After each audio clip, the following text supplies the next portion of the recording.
नमस्कार ओडिशावासी शुभ सकाळ आज हूँ 8 सेप्टेम्बर रविवार आज रही देश विदेशर गुरुत्वपूर्ण खबर सुभद्रा योजनार नुआ परिवर्तन ता सहित सीएम किसान टंका आज मिल नुआ खाई सरकार बड़ घोषणा एमती अनेक प्रकार खबर रही तेज आपण जिलार खबर देखापी हेले आपण जिलार नाम कमेंट लिखि नियंतु चलतु खबर उपर नजर पकाइबा।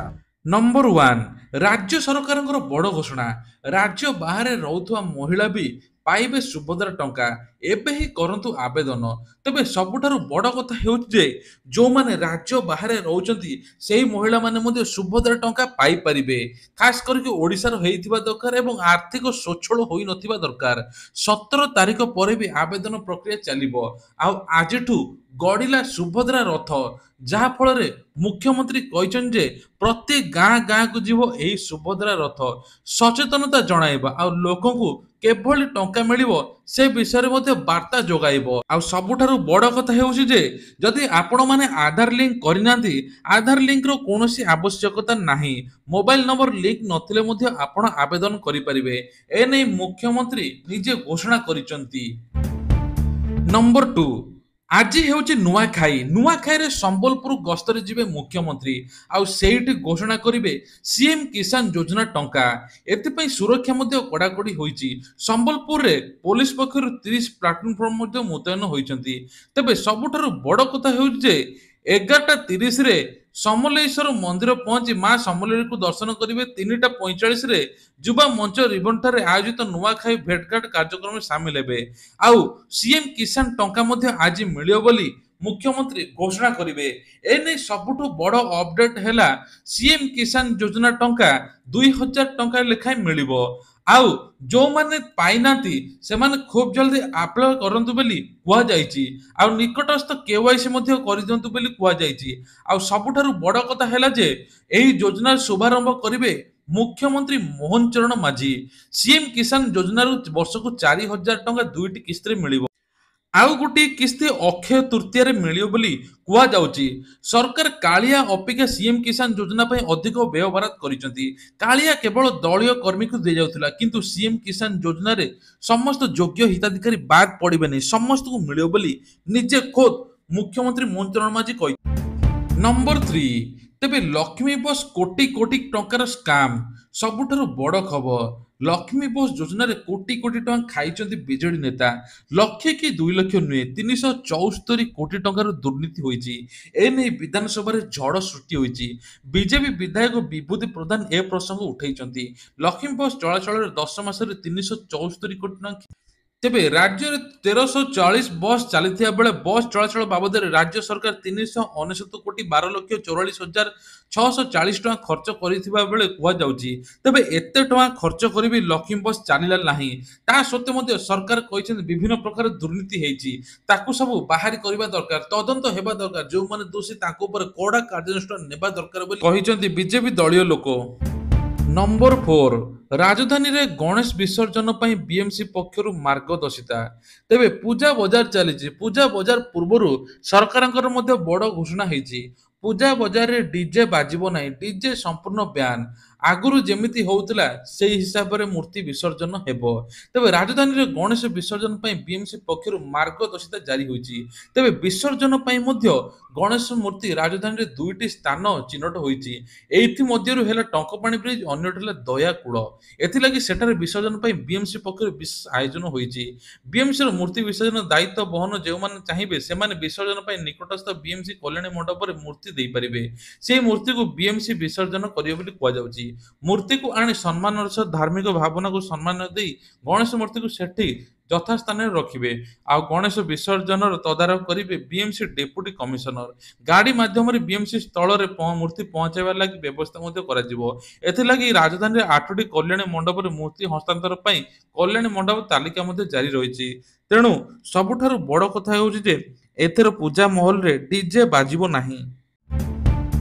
नंबर 5 प्रबल राज्य रे वर्षा पश्चिम केंद्रीय संलग्न उत्तर पश्चिम बंगोपसागर रे सृष्टि होइछि लघुचाप आउ आगामी 4 दिन प्रबल रु अति प्रबल वर्षा हो बोली पाणीपाग विभाग सूचना देइछि ए नै 12 तारिख पर्यंत ओडिसा रे विभिन्न जिल्ला रे प्रबल रु अति प्रबल वर्षा हेबो तेणु ए नै ପୁରୀ, ଖୋର୍ଦ୍ଧା, କୋରାପୁଟ, ମାଲକାନଗିରି, ନବରଙ୍ଗପୁର, ରାୟଗଡ଼ା, ଗଞ୍ଜାମ, ଗଜପତି ଜିଲ୍ଲାରେ ପ୍ରବଳ ବର୍ଷା ହେବ।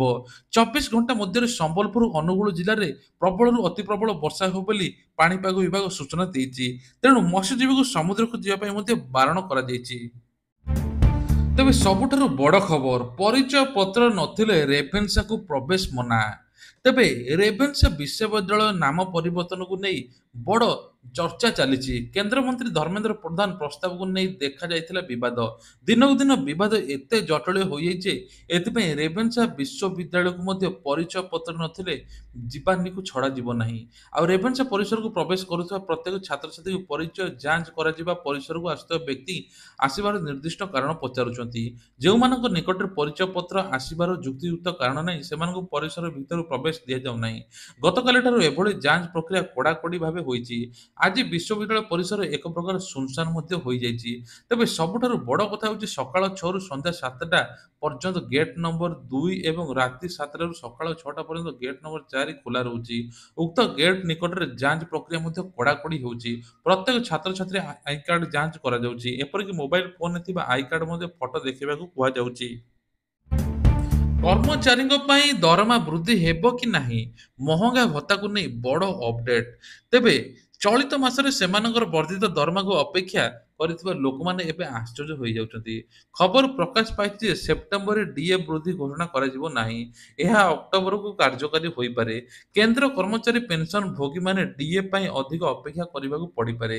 ସେପ୍ଟେମ୍ବରରୁ ଏହି କାର୍ଯ୍ୟ ହେବ ବୋଲି ଡିଏ ଘୋଷଣା ସମ୍ପର୍କରେ ଖବର ଆସିଥିଲା। କିନ୍ତୁ ବର୍ତ୍ତମାନ କର୍ମଚାରୀଙ୍କୁ ଆଉ ଏକ ମାସ ଅପେକ୍ଷା କରିବାକୁ ପଡ଼ିବ। ସୂଚନା ଅନୁସାରେ ଏହି ମାସରେ ଡିଏ ସମ୍ବନ୍ଧରେ କୌଣସି ଅପଡେଟ୍ ହେବାର ନାହିଁ ବୋଲି କୁହାଯାଇଛି। ଏଥିପାଇଁ କର୍ମଚାରୀଙ୍କୁ ଦୀପାବଳି ପର୍ଯ୍ୟନ୍ତ ଅପେକ୍ଷା କରିବାକୁ ପଡ଼ିବ। ପାର୍ବଣ ଋତୁ ପୂର୍ବରୁ ସରକାର ଏହି ଘୋଷଣା କରିପାରନ୍ତି ବୋଲି କୁହାଯାଉଛି। ଆଗକୁ ମଧ୍ୟ କର୍ମଚାରୀଙ୍କ ଦରମା ମଧ୍ୟ ବୃଦ୍ଧି ପାଇପାରେ ବୋଲି କୁହାଯାଉଛି। ଆସିଲା ଆଉ ଏକ ବଡ଼ ଖବର, ତାଣ୍ଡବ ରଚିଲା 350 କିଲୋମିଟର ବେଗରେ ବହୁଥିଲା ଝଡ଼। 5 ଲକ୍ଷ ବେଘର। ତେବେ ଶତାବ୍ଦୀର ସବୁଠାରୁ ବଡ଼ ଝଟକା ଏବେ ହୋଇଛି ଚୀନରେ। ଏହାକୁ ନାମୟାଗ ରଖାଯାଇଛି। ତେଣୁ ଏହି ଝଡ଼ ଯୋଗୁଁ ଫିଲିପାଇନ୍ସରେ 16 ଜଣଙ୍କର ମୃତ୍ୟୁ ଘଟିଥିଲା। ଆଉ ବର୍ତ୍ତମାନ ଚୀନ ଆଡ଼କୁ ଗତି କରୁଛି। ଭାରତ ପ୍ରଶାନ୍ତ ମହାସାଗରରୁ ଉତ୍ପନ୍ନ ହୋଇଥିବା ସାଇକ୍ଲୋନିକ ଝଡ଼ ଚୀନର ଦକ୍ଷିଣ ଉପକୂଳରେ ପହଞ୍ଚିଛି। ଝଡ଼ ଯୋଗୁଁ ଘଣ୍ଟା ପ୍ରତି ପ୍ରାୟ 350 କିଲୋମିଟର ବେଗରେ ପବନ ବହୁଛି। ଚୀନ ରେଡ୍ ଆଲର୍ଟରେ ଅଛି। ସରକାର ଦେହାନ ପ୍ରଦେଶକୁ ଖାଲି କରିବାକୁ ନିର୍ଦ୍ଦେଶ ମଧ୍ୟ କରିଛି। ପ୍ରାୟ 5 ଲକ୍ଷ ଲୋକଙ୍କୁ ପ୍ରଦେଶରୁ ସୁରକ୍ଷିତ ସ୍ଥାନାନ୍ତର କରାଯାଇଛି। ଗତକାଲି ଟାଇଫୁନ ୟାଗି ଦେହାନରେ ସହରରେ ଲ୍ୟାଣ୍ଡଫଲ୍ କରିଥିଲା। ଏହା ପ୍ରଭାବରେ ତୁହାକୁ ତୁହା ବର୍ଷା ହେଉଛି। 350 କିଲୋମିଟର ବେଗରେ ପବନ ବହୁଛି ମାନେ ସବୁ ଘରଦ୍ୱାର ଛାରଖାର ହୋଇଗଲାଣି। ଆଉ ସବୁଠାରୁ ବଡ଼ କଥା ହେଉଛି ଯେ ସେପ୍ଟେମ୍ବର 15 ପର୍ଯ୍ୟନ୍ତ ଉତ୍ତରାଖଣ୍ଡ, ଉତ୍ତରପ୍ରଦେଶ, ଦିଲ୍ଲୀ ସମେତ ଅନେକ ରାଜ୍ୟରେ ପ୍ରବଳରୁ ଅତି ପ୍ରବଳ ବର୍ଷା ହେବ ବୋଲି କୁହାଯାଇଛି। ତେବେ ଆଉ ଏକ ବଡ଼ ଖବର, ସୁନିତା ୱିଲିୟମ୍ସଙ୍କୁ ବିନା ପୃଥିବୀରେ ଫେରିବେ ବୋଇଂ ଷ୍ଟାର ଲାଇନର। ତେବେ ମହାକାଶଚାରୀ ସୁନିତା ୱିଲିୟମ୍ସ ବଜ୍ ୱିଲିୟମ୍ସ ନେଇଯାଇଥିବା ବୋଇଂ ଷ୍ଟାର ଲାଇନରେ ମହାକାଶ ପୃଥିବୀକୁ ଫେରୁଛି। 3 ମାସ ଧରି ମହାକାଶରେ ଅଟକି ରହିଥିବା ଷ୍ଟାର ଲାଇନର ସ୍ପେସ୍ ଷ୍ଟେସନ ଛାଡ଼ି ପୃଥିବୀକୁ ଫେରିଛି। ମହାକାଶଯାନରେ ଏହି ସମସ୍ୟା ଯୋଗୁଁ ଉଭୟ ମହାକାଶଚାରୀ ବିନା ପୃଥିବୀକୁ ଫେରିଛନ୍ତି। ତେବେ ସବୁଠାରୁ ବଡ଼ ଅର୍ଥ ହେଉଛି ଯେ ସୁନିତା ୱିଲିୟମ୍ସ ଆଉ ବୁରି ୱିଲିୟମ୍ସଙ୍କୁ ସ୍ପେସ୍ ଷ୍ଟେସନରେ 5 ମାସ ବିତାଇବାକୁ ପଡ଼ିବ। ଫେବୃଆରୀ 2025 ଉଭୟ ମହାକାଶଚାରୀଙ୍କୁ ସ୍ପେସ୍ 9 ଦ୍ୱାରା ଫେରିବାକୁ ଯୋଜନା ରହିଛି।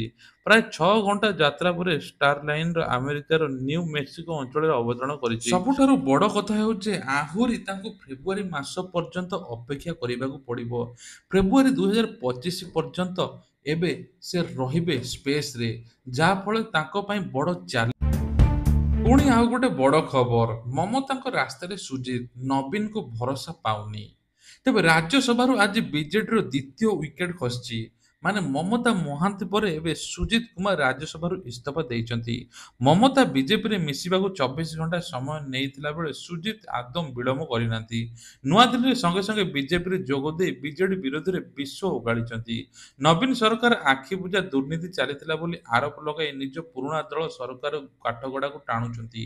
ମମତା ମହାନ୍ତି ରାଜ୍ୟସଭା ବିଜେଡିରୁ ଇସ୍ତଫା ଦେଲା ପରେ ବିଜେପିରେ ମିଶି ପୁଣି ରାଜ୍ୟସଭାକୁ ଗୋଲ ମମତାଙ୍କ ପରେ ଏବେ 2 ଜଣ ବିଜେଡି ସାଂସଦ ଦଳ ଛାଡ଼ିବେ ବୋଲି ଚର୍ଚ୍ଚା ଚର୍ଚ୍ଚା ଜୋର ଧରିଛି। ତେବେ ବିଜେଡି ଭୁଷୁଡ଼ି ଯିବ ବୋଲି କୁହାଯାଉଛି। ଆଉ ବିଜେଡିର ସବୁ ଦଳ ଲୋକମାନେ ଏବେ ବିଜେପିରେ ମିଶୁଛନ୍ତି, ଯାହାଫଳରେ ନିଜ ବିଷ ଓଗାଳିଛନ୍ତି। ସବୁ କିଛି ସତ କହିଛନ୍ତି ଯେ ବିଜେଡି ଦୁର୍ନୀତି କରିଥିଲା। ଆଉ ବିଜେଡି ଦୁର୍ନୀତି ଏମିତି କିଛି କରିଥିଲା ଯେ ତାର ଲିଷ୍ଟ ଶେଷ ହେବ ନାହିଁ ବୋଲି କୁହାଯାଇଛି। ସୁଜିତଙ୍କ ଇସ୍ତଫା ପରେ ରାଜ୍ୟସଭାରେ ବିଜେଡି ସଦସ୍ୟ ସଂଖ୍ୟାକୁ 7 ଖସି ଆସିଛି। ତେବେ ଏଇଭଳିଆ ଦେଶ ବିଦେଶର ମୁଖ୍ୟ ଖବର ପାଇବା ପାଇଁ ହେଲେ ଆମର ଏଇ ଚ୍ୟାନେଲଟିକୁ ସବସ୍କ୍ରାଇବ କରନ୍ତୁ, ଯାହାଫଳରେ ପ୍ରତ୍ୟେକ ଦିନ ସକାଳ 5ଟାରେ ଆମ ଚ୍ୟାନେଲରେ ପ୍ରଥମେ ମୁଖ୍ୟ ଖବର ପାଇପାରିବେ। ଜୟ ଜଗନ୍ନାଥ।